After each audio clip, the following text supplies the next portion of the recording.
বিসমিল্লাহির রহমানির রহিম। আসসালামু আলাইকুম রহমতুল্লাহ।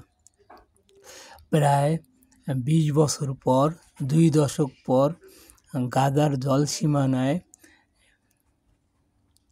যে অবরোধ, সে অবরোধ ভেঙে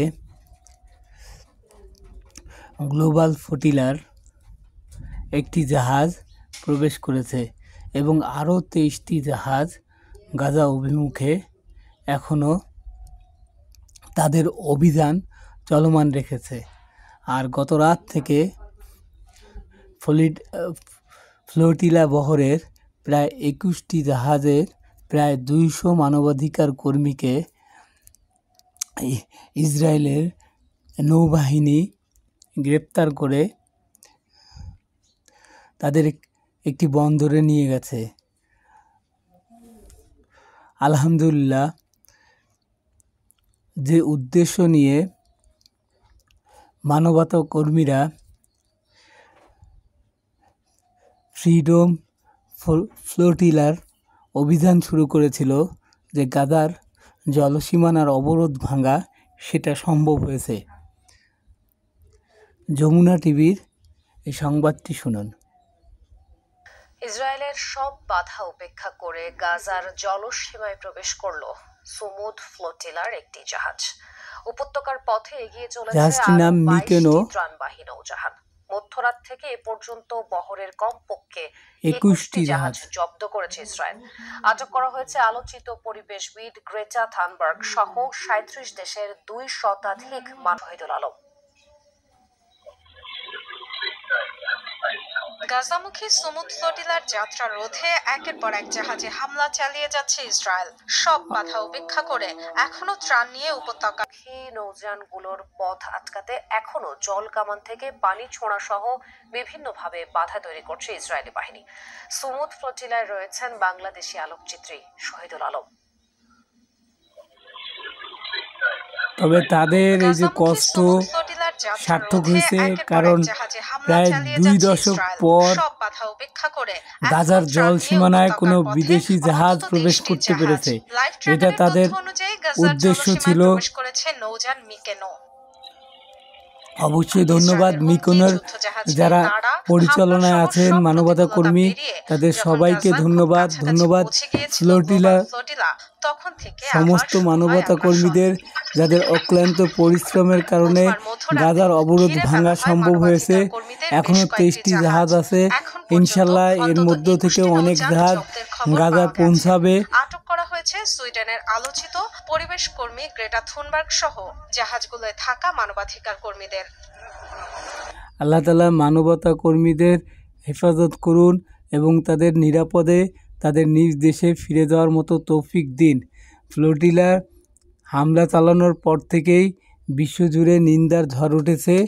যমুনা টিভির আরেকটি খবর কিছু অংশ আপনাদের শোনাতে চাই। বিশ্বজুড়ে বলছে নিন্দা, সমালোচনার ঝড়।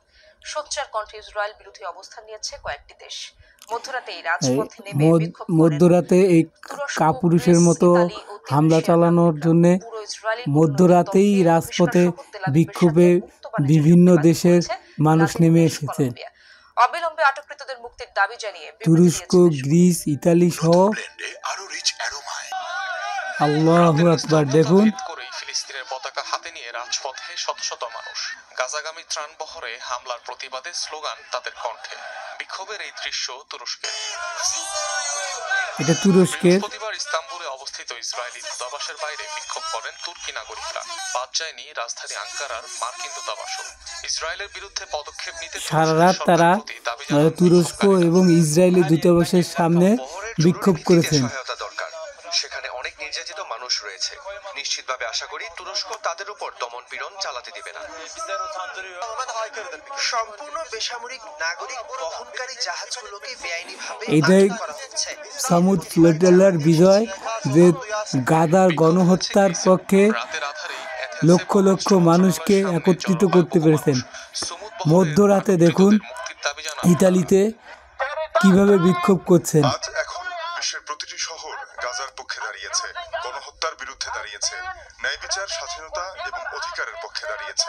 মধ্যপ্রাচ্যের মুসলিম রাষ্ট্রগুলো এভাবে যদি গাজার মুসলমানদের পক্ষে দাঁড়াতো, তাহলে ইসরায়েল এতটা বর্বর আক্রমণ বা গণহত্যা চালাতে পারতো না।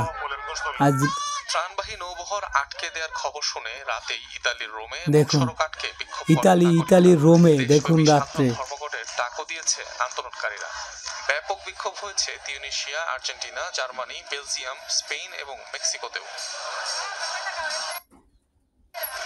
এর আগে সুমুদ ফ্লোটিলায় হামলা ও ত্রাণবহর জব্দের জেরে ইসরায়েলের পুরো কূটনৈতিক প্রতিনিধি দলকে বহিষ্কার করে কলম্বিয়া।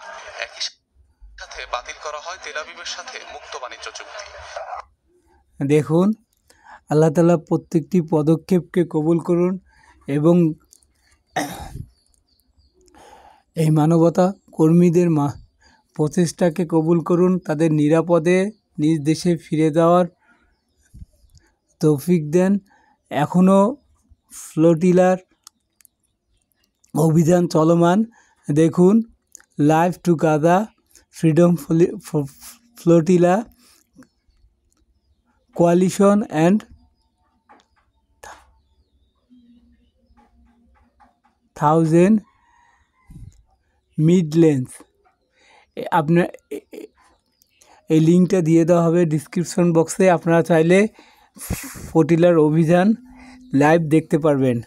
এখনও চলছে, একটি জাহাজ গাজা অভিমুখে যাচ্ছে, সম্ভবত মেলিডা এবং